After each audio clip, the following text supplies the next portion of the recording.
Just got home from work or whatever. So bear with me. Haven't even showered yet, man. I've been in the house for like 5, 6 minutes. But I thought about something today, and something real simple. Yet at the same time, there's underlying factors about the topic, Eddie Hearn, and Eddie Hearn killing his own stock. What I mean by that is, and what I'm going to say, a lot of people ain't going to agree with this, that, and the third. That's okay. That's fine. That's whatever. I mean, this is all opinionated, but taking a couple of steps back and looking at everything, you can kind of see where I'm going with this. Fact of the matter is, Eddie Hearn is killing his stock in the U.S. All right, that whole DAZN boxing deal is not primarily meant for the UK. It's also meant for the US market. Now, the first problem I've seen with that app was basically it was overpriced. I mean, you got ESPN Plus and you got all these other apps and stuff like that. I mean, Showtime is like $10, HBO $10, and then you got ESPN Plus for like $5 and some change, something like that. But I think that this app is going for like, I want to say like $20, if I'm not mistaken, like $20. That's contingent. That's showing how much they value this market, thinking that people are going to spend $20 just for this app, the sports app, boxing app that we want. Primarily, they're fielding people in the know of boxing fans, if you will. But all that being said, Eddie Hearn is hurting his stock because through all the fiasco with Wilder and Joshua and everything else, he still hasn't signed a major name to a boxing contract here in the U.S. You feel me? Like, I don't know if the reports are true or not. I'm not going to investigate on it, but apparently Adrian Broner just signed with TNT.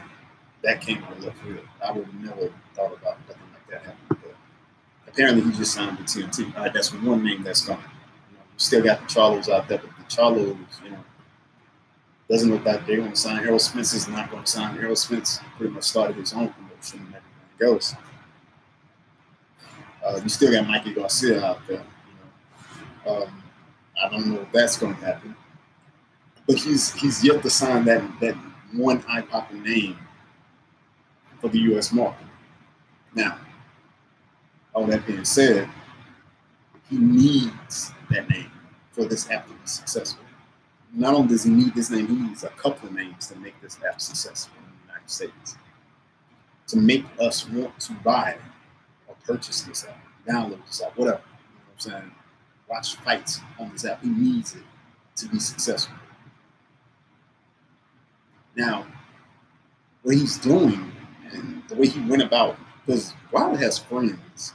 Like a lot of these PBC guys, they're friends. So now what Eddie Hearn is doing, giving Wilder a run around with this, that, and the third, or perceived run around, however you want to look at it. His friends aren't taking this lightly. His friends are these other fighters with PC, big names in the United States. His friends aren't taking that lightly. They see that as a means of mistrust and misguidance. He's not on the up and up. Let's just put it like that. Eddie Hearn is not doing things on the up and up. So if he's not doing things on the up and up, what would make them guys want to sign him? What would make someone want to sign with Eddie Hearn? So in reality, he's making things harder for himself just by this one simple negotiation that could have been out the way. You know what I'm saying? And that depletes the success rate of this app. It's that simple. It depletes the success rate of this app crossing over here in the United States. That being said, there's one underlying factor that nobody's talking about, and he's eating it all up. Tyson Fury went out and he said he's available for the fight for Wilder in September, this, that, and third. If I was Wilder, I would just take the fight. I would take the fight. Even though me as a Fury fan, I keep on saying I'm a Fury fan, which I am. I'm a Fury fan. I don't think it's the right time for Fury to take this fight, but if he wants to fight, if I were Wilder, that would be the biggest name he can get right now. Take the fight. But all that being said, Tyson Fury has a UK promoter. His name is Frank Warren. And you know who else Frank Warren promotes? A cat named Anthony Yarde. Damn good looking light heavyweight right now. Damn good looking light heavyweight. Fought in Dallas a couple of months back, you know. Very familiar with him. Just had a fight, about 2-3 weeks ago? 2-3 weeks ago? Damn good looking prospect right now. Daniel Dubois. Young 20, 21-year-old heavyweight. Damn good looking prospect. Damn good looking prospect. That American fans are getting familiar with. I'm American. I'm an American boxing fan. I'm familiar with these names. Frank Warren has a couple of names in the UK right now. Prospects. Prospects. That's the key word. You don't hear that key word with Eddie Hearn often. Prospects that are looking damn good and damn attractive to our market. So to basically get rid of that old American bias. There's no American bias.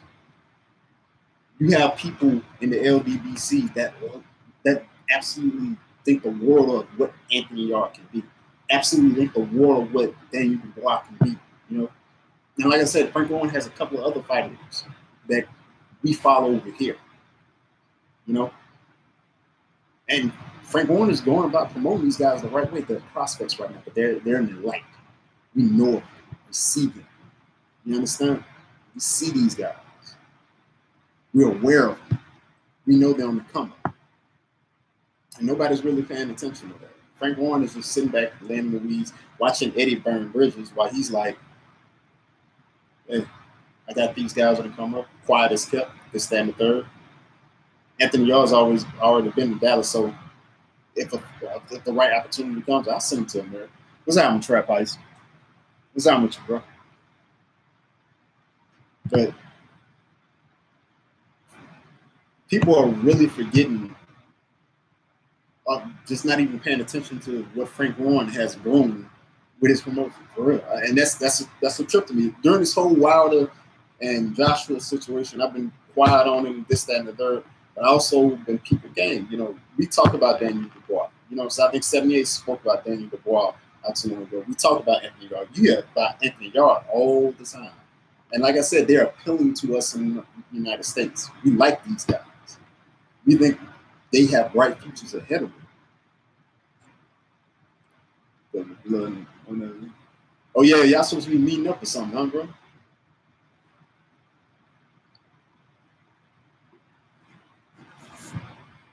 But, yeah. Wish I could be down the floor. I'm probably gonna be down there sometime. And somebody got to go to Jacksonville, so if I hit the Jacksonville, I hit y'all because I know y'all around that area and shit. So I'll probably hit y'all if I'm around that area.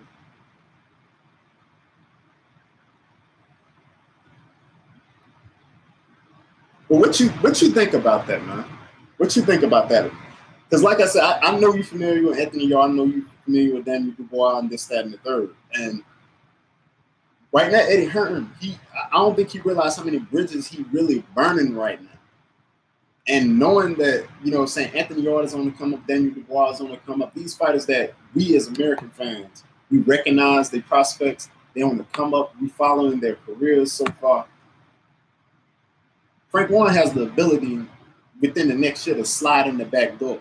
Because Eddie Hearn, the way he's going, trying to tap into this American market with the zone, it's not going to work.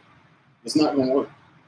And that's when Frank Warren can just slide in the back. But, hey, I got this guy, I got this guy. I got a heavyweight, I got a light heavyweight, and I got these other prospects right here. And nobody's talking about it. Nobody, it's quiet as kept.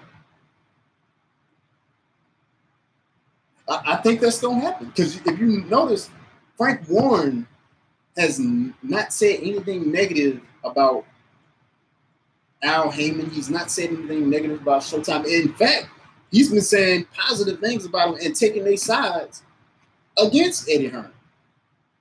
And I think the first domino will fall if Fury and Wilder actually fight in September. I think a lot of people think that Fury just basically came out and say, hey, which don't get me wrong, I think Fury really wants that fight, even though I don't think he's ready for it. I think Fury really wants that fight. But I'd be down to think that Frank Warren ain't put a bug in this man's ear and be like, hey, this is your opportunity, you know what I'm saying, to get out there. To, you know, get that fight that you need to get back out there, get your name back out there, this, that, and the third. Win or lose, you know what I'm saying? See, the fact of the matter is, to me, win or lose to Deontay Wilder, that Joshua domestic fight still won't be there for Fury. Just like if Joshua would have fought Wilder and lost, that domestic fight with Fury and Joshua would have still been there. That money's still going to be there. I think Frank Warren is playing chess while Eddie Hearn is playing checkers, bro. I really do. Right now, he has a better opportunity of breaking into this market. Right now, he has a better opportunity to break into this market the way Hearn should have done than Hearn actually has. And I think Frank Warren knows that. I think he knows that. He's not burning bridges. If anything, he's building relationships. And he's got the names to do it. He's got the... Whereas Anthony Joshua is the premier name, you know, right now with Eddie Hearn. And don't get me wrong, Eddie Hearn has some good names under his belt, this, that, and the third. But none too appealing in the future. Like, right now, how excited can we get for a Amir Khan fight? How excited can we get for a Kell Brook fight? You know what I'm saying? Unless he's fighting like a Charlo or something like that, which we know that's not going to happen anytime soon. I'm excited. Those are pretty much the three biggest names this man has. Yeah, and it's the truth. It's the truth. Outside of Joshua, this man has no premier names. That's why he's going to milk Joshua for all he can get before he throw him in there with like a dog. If that ever happens, if he ever decides to throw that man in there with a dog. But Frank Warren building up the names of these prospects that he's got quiet as kept, man. That man gonna slide in through the back door and do exactly what Hearn thought people would do, or do exactly what Hearn is trying to do. He's gonna build working relationships. I'm like, I thought about it today, and I just cracked a smile because I was like, man, this dude, he playing chess with these dudes. Man. He's playing chess. I wouldn't be surprised 2 years from now we talking more about Frank Warren and his stable than we are Eddie Hearn. I really would. Because eventually AJ gonna have to fight somebody. He's gonna have to fight somebody. He's probably gonna get past Povetkin, especially if they drug test Povetkin. That's the biggest thing. If they drug test Povetkin, he's probably gonna get past Povetkin. But sooner or later, he's gonna come to that crossroads. He's gonna have to fight Deontay Wilder. He's gonna have to. I ain't even tripping about the 50-50 thing with Deontay Wilder, man, because when you jerk a person around so many times, oh yeah, he's gonna. Don't get me wrong. Povetkin is a more skilled fighter than Anthony Joshua, and that's just facts. He's a way more skilled than Anthony Joshua. That's why I always said I would favor Ortiz over Joshua. Povetkin, I think he can get Povetkin. You keep a jab out on Povetkin, he'll have trouble getting in because Povetkin's gonna want to get inside. He keeps a jab out there, but that's another thing. That's what scares me. Joshua ain't known for no jab, man. Joshua's not known for a jab. He'll throw it out there, but he ain't consistent with it. And if he lets Povetkin inside, man, there's gonna be a whole bunch of broken hearts in Wembley Stadium if he lets Povetkin get inside, because Povetkin won't get him alive. But like I said, all that being said, if that domino falls, if Anthony Joshua falls, if that domino alone falls for Eddie Hearn, he has no legs to stand on. He has no legs. That chair is about to fall slap on the fucking ground because he has no legs to stand on. Povetkin beats Anthony Joshua. That's it. He doesn't. He doesn't. He doesn't believe in his jab at all. That's why he doesn't throw a with conviction. He doesn't throw a steady jab. And that's why I said against Povetkin, if he thinks he's just gonna walk in there and not have a or need a jab against Povetkin, he's still gonna end up getting knocked out, bro. He's gonna end up getting knocked out because Povetkin is one of the better fighters I've seen getting inside. But like I said, I want to see him off the juice. I want to see him off the juice. I guess he was off the juice against Price. I don't know, but that's Price. Price garbage is fucking. People still believe in him, and that's one thing I gotta give UK fans. No matter how many L's they fighters take, they stand behind their people. I gotta give it to them. They still believe in David Price, and I gave up on him after he got knocked out the second time by Tom Thomas. And no way in hell you should get knocked out by Tony Thompson twice. But anyway, I wouldn't doubt that because how can I put this?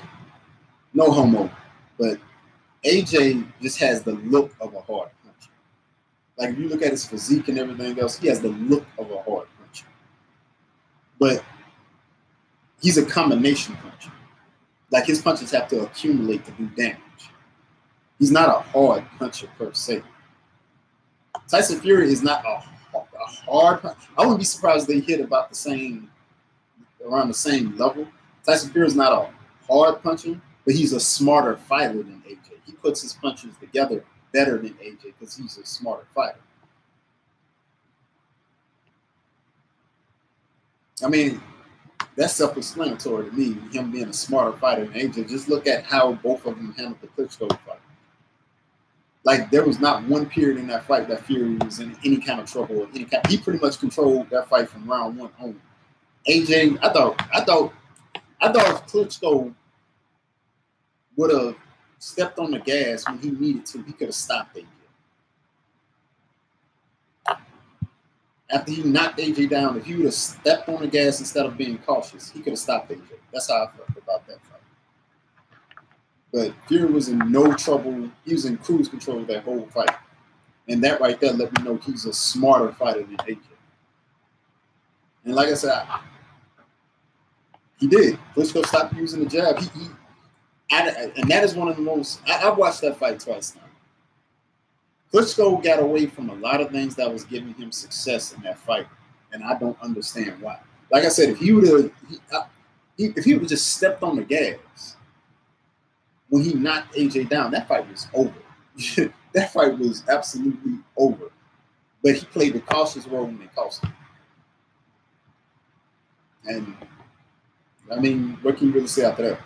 He played cautious. He got put on his ass after that. So, I mean, credit to AJ for getting up and finishing the job, but Klitschko gave that fight away.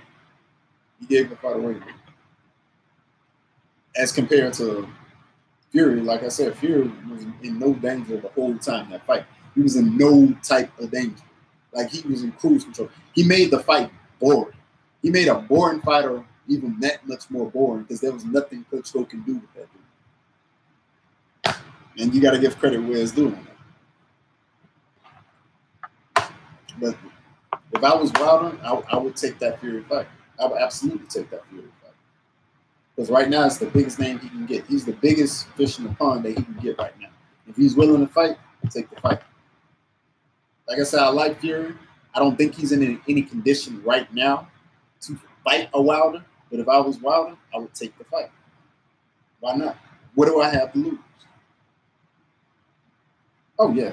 Klitschko has never been creative on offense. He's never been. People always, I remember when folks used to make fun of Klitschko talking about jab, jab, grab, because that was his offense was. Jab, jab, throw the right hand, grab. If you don't fall, eventually you will. Especially against smaller fighters, the reason he would grab him was to put his weight on him to tire him out. That's what he did against Povetkin. When Povetkin leaned in, he would lean on Povetkin, tiring him up. That was his offense, and it worked. It worked. But I knew eventually against those new crop of heavyweights, that shit was out the window. I'm one of the few people that actually picked Fury to win that fight that I know of. I picked Fury to win that fight. I didn't think he was gonna win it that easy, but he won it.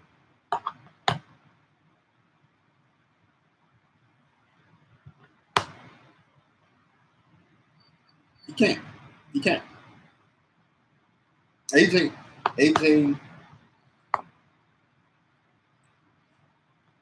I hate using the words overrated, but AJ is not as skilled as people make him out to be. I guess because people think, oh, he has this gold medal, this, that, and the third. Yeah. There are so many fundamental flaws that I've seen with AJ. It's ridiculous.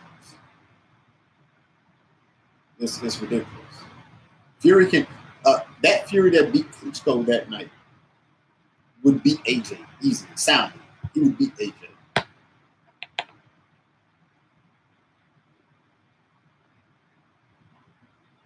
He doesn't. AJ doesn't know how to use his size. He's a combination puncher. He doesn't know how to use his size nor his reach. He doesn't know how to use it whatsoever. And that's why he always has stamina problems too. That's why he can do all the conditioning he wants, but if he doesn't know how to use his anatomy, his God-given abilities, he's always going to have those stamina problems coming mid-rounds and stuff like that because he don't know how to use his size effectively. Whereas Fury showed me how smart he was when he got knocked down by Cunningham. I watched that fight live. When he got knocked down by Cunningham. That was a mean ass right cross too, man. But when he got up, if you notice what he did, he jab, got in, and he leaned on Cunningham, tired Cunningham out, winded Cunningham. So when he got him on the ropes, that was all he broke. He used his size effectively.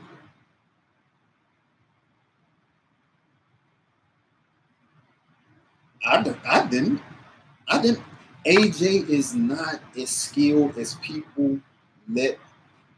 He's not as skilled as people make him out to be. They think he's a heavyweight, he has a gold medal, yada, yada, this, that, and the third. He is not a skilled fighter like Fury or a skilled fighter like Ortiz. And probably even Povetkin is going to, like I said, Povetkin going to give this dude problems, man.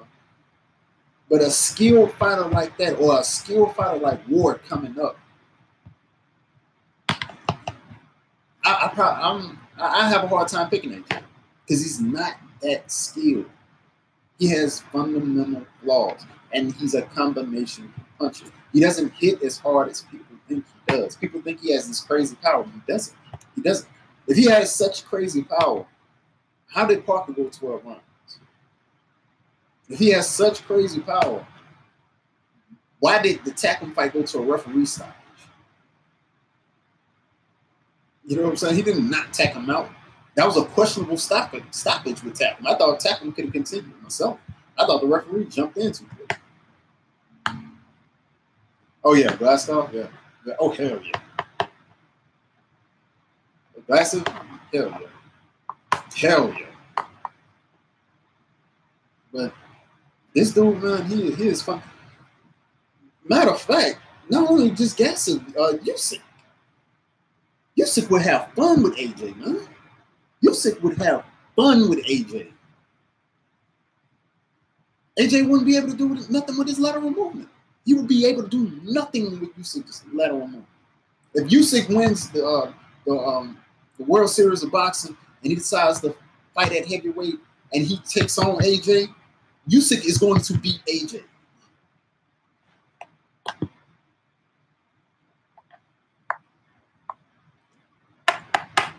Concrete bricks underneath his feet. Concrete bricks underneath his feet.